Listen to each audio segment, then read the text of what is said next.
porque eles subiram a régua, né?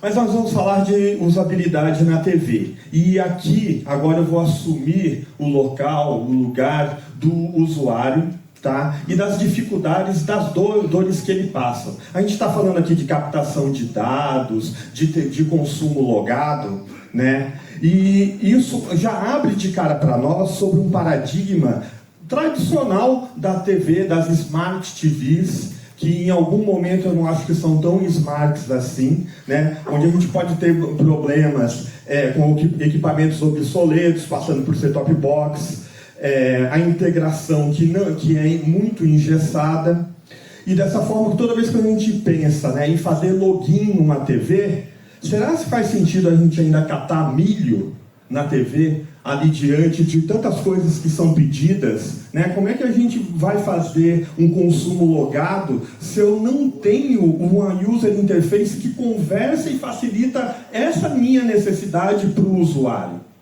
né? Então a gente está ali catando milho, né, com uma necessidade de um login demorado e complexo, uma falta de integração, e a gente tem, com o advento da TV 3.0, uma expectativa por facilidades. E aí a gente entra para um outro lado, em que a gente tem uma TV 3.0 com um universo inteiro de grandes possibilidades, engessada dentro de um EPG, que de novo leva o meu teleparticipante, que eu quero que se torne, né, o meu telespectador, para um homem das cavernas, diante de um EPG que ele está o quê? De uma forma tradicional, preso a uma grade ainda de programação linear, que ele não me dá capacidade nenhuma de personalização, e frente ao todo um potencial que a TV 3.0 abre para nós. Então aqui eu faço uma pausa para a gente poder pensar e levar para as nossas equipes esses tipos de dores. A gente está, de novo, dentro de uma grande oportunidade, né, que talvez passou pelo pessoal de Smart TV, passou pelo pessoal de TV a cabo que manda e comanda o set-top box de grande uso, e que não resolveram até hoje essas dores. Essas dores continuam. Eu chamo a minha TV de Smart TV, eu chamo o meu set-top box, mas eu não resolvo essas dores. Então aqui é isso, a ideia é trazer isso de forma bem aberta e falar, vamos olhar para essas dores, tá? E como a gente não pode só falar de problemas e tem que apontar um pouco de soluções, a ideia é fundamentar talvez tudo isso sobre a semiótica, né? Aonde eu vou poder ter ali uma relação triática, que é isso que a gente estuda na faculdade, né? Aonde eu vou ter um signo, o objeto e o interpretador desses objetos se falando de forma harmoniosa. Então, dessa forma, como a semiótica como uma probabilidade ali, como uma possibilidade de solução para isso, a gente vai ter uma comunicação visual muito mais clara, uma acessibilidade e uma eficiência operacional para todas essas user interfaces que nós podemos desenvolver agora. Dessa forma, a gente pode ter uma interface dinâmica e capaz de personalizável. Eu posso fazer uma reunião de favoritos, e aí eu vou trazer isso mais para frente lá, aonde eu possa finalmente dar para o meu teleparticipante a capacidade dele produzir o próprio canal dele com as coisas que ele tem, né? Porque isso não seria possível. Fazer ali na minha reunião de favoritos e criar o meu canal personalizado. Eu não estou prometendo que eu vou ter um conteúdo diversificado, então eu posso ter agregadores desses conteúdos, né? Então isso eu estou falando de uma evolução para um EPG, de um look fill que dê essas possibilidades.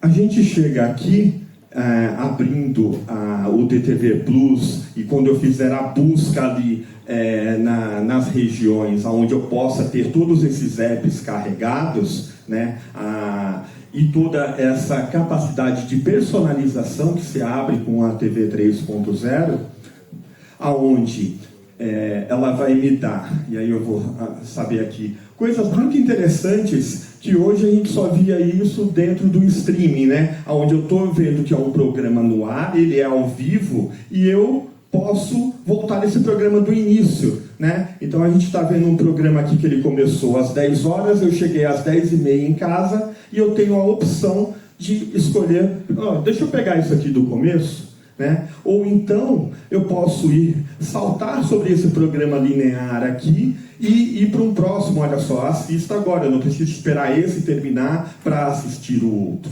E obviamente eu ainda vou conviver com aquilo, um programa, um jornal, né? O famoso jornal das 8, das 9, sei lá que horário que ele é, produzido ao vivo. Aí esse cara eu tenho que esperar. Mas veja que tem uma grade, né, que ela integra o broadband com o broadcast, aquilo que é ao vivo, aquilo que é gravado, e por essas possibilidades já abrem para nós uma ideia de que, opa, o meu EPG já não pode ser mais como ele era antes também. Eu tenho que começar a pensar nisso. Se eu tenho todo esse diferencial sendo oferecido, eu preciso então também me adequar a esse diferencial. Dessa forma, a gente tem alguns desafios reais a enfrentar, né? O de acessibilidade com ícones grandes, né? Uma atenção dividida, que isso é normal no dia de hoje, e principalmente uma compatibilidade, né? Compatibilidade de produtos, compatibilidade se eu quero de repente desenvolver aplicativos para TV 3.0 ou soluções, vamos chamar assim, para TV 3.0 que possam ser embarcadas ali, é interessante a gente estar no mundo interoperável, de interoperabilidade, né? É assim que o mundo de internet vive hoje, né? Eu não compro um roteador Wi-Fi, coloco em casa e ele só pode ser da marca da minha TV que tem o Wi-Fi. O roteador Wi-Fi é de qualquer um, porque a marca da minha TV é aquela que eu escolhi. Então a gente precisa pensar no mundo de interoperabilidade. Tá? E aí, agora algumas outras críticas, a gente precisa repensar o nosso controle remoto, né? Talvez reduzir botões, fazer ele com comando de voz, com controles mais dinâmicos, né? E aí talvez a semiótica aqui de novo vem como uma propensão de ajudar nisso, onde ícones, cores e layout conversem mais com o nosso usuário, né? Usar botões de configurações mais claros, para não esquecer a acessibilidade. E eu gosto muito de quadrinhos, todo mundo deve conhecer o Doutor Estranho, né? Ele enfrenta um monstro enorme e ele sabe que não pode vencer aquele monstro, e ele fala: eu vim aqui só barganhar, porque vencer de você não dá. Então, da mesma forma como o Doutor Estranho, eu vim provocar. Tá? E nesse sentido, se a gente olhar para trás e como eram os nossos smartphones da época, eles eram cheios de botões e a gente achava que era super incrível isso. Até que alguém se perguntou e falou: peraí, tem botões demais nesses smartphones. Se eu tirar os botões dos smartphones, isso é impossível, isso não dá. Até que veio a Apple e entregou para nós algo sem um botão nenhum, né? Dizem que a vontade do Steve Jobs é que não tivesse nem um botão de start. Ele perdeu só nessa daí. E essa provocação a gente tem que trazer para dentro também do controle remoto, né? Para repensar a experiência do controle remoto dessa forma. Então, será que a gente não pode tirar o controle remoto da TV e entregar ele para outros locais? A gente não pode ter o nosso celular, o nosso smartphone controlando a TV, os nossos chassis que estão na mão dos nossos filhos controlando a TV, os assistentes de voz que a gente tem hoje, o Alexa, o Google Home, não podem nos ajudar a controlar a TV, e aí dá toda essa capacidade de liberdade que a gente fica ali preso num monte de botões. Essa, como eu disse, é uma provocação. Tá? Isso tudo por quê? Porque quando a gente olha, e aqui pegando a experiência do iPad, né, eu escuto diversas vezes e coisas do tipo assim: nossa, meu filho é tão inteligente, ele pega o iPad, clica ali, já abre, já sabe usar. Nossa, como é fantástico, né? Ele é muito inteligente. Essa geração nova agora, né, ela domina tão bem a tecnologia. Existiu aqui um grande trabalho de preocupação com o usuário, para você poder dar o poder e o usuário se sentir: nossa, como eu sou incrível, como eu sou inteligente. E a gente precisa passar isso para dentro da nossa produção de TV 3.0, quando a gente estiver pensando nos nossos EPGs, nos nossos aplicativos. Vamos dar esse poder para o usuário. Eu costumo dizer que a usabilidade na TV 3.0, ela começa muito antes da gente apertar o botão Start da TV.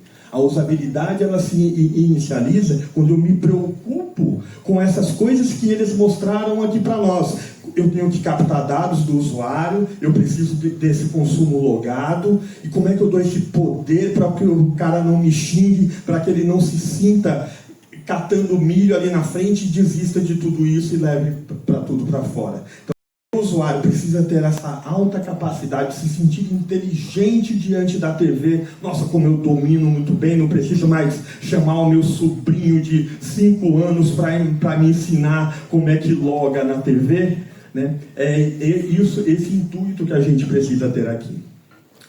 Correndo um pouquinho aqui, eu queria falar um pouco de uma ideia também para dividir com vocês, que é a possibilidade de realmente a gente transformar o telespectador no teleparticipante, né, com um canal do usuário. Agora a apresentação vai ficar super feia, toda cheia de colas, vocês me desculpem, tá bom? Mas imaginem o seguinte: a gente tem hoje o Spotify, e o Spotify me dá uma grande capacidade. Eu gosto de música, gosto de rock, gosto de blues. Eu consigo pegar todos os grandes músicos de blues e colocar numa playlist para mim. E eu não me importo de maneira nenhuma se esse músico, se o B.B. King pertence à Warner Music, à Sony Music, a qualquer coisa Music. E eu produzo essa minha biblioteca. E que lindo seria se eu pudesse ter um EPG que me desse esse meu canal do teleparticipante, né, em que dentro ali do universo do DTV Plus, ele começa perguntando para mim: o que você quer assistir? Olha, tem coisas ao vivo aqui. E aqui do lado, ele sabe qual é o meu perfil, né, que eu estou logado, as coisas que eu estou assistindo. Ele fala: quer continuar assistindo essa novela?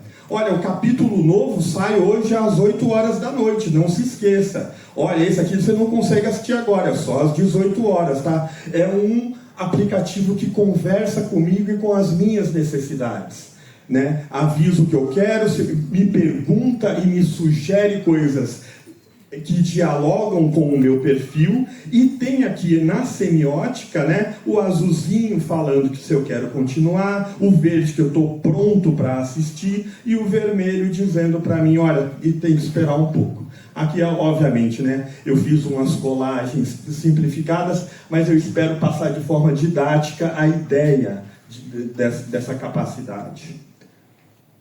Da mesma forma que eu tenho um perfil 2 com outros gostos.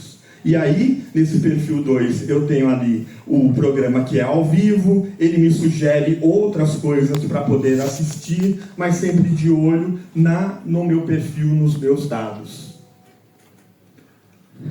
E dessa forma, eu imagino que a gente vai então, com a ajuda dos nossos designers e desenvolvedores, entregar realmente uma TV 3.0 que dê essa super capacidade para o nosso teleparticipante de entregar dados como nós queremos, uma segmentação geográfica e tudo mais, né?